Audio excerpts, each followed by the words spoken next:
Welcome to the Slop Farm. Enjoy the video. You start by getting power and a connection right now.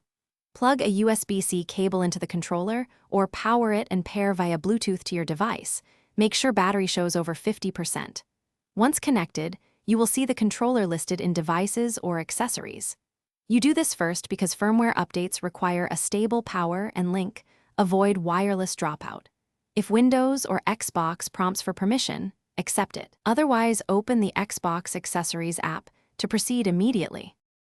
You now open the Xbox Accessories app. This is the tool that manages controller firmware. Select your connected controller in the list and look at the firmware version. The app shows whether an update is available. Click Update to begin. The app will download and transfer the firmware over the established connection. Make sure you do not unplug the cable or turn off the console during this process, because an interrupted update can leave the controller inoperable until recovery steps are taken.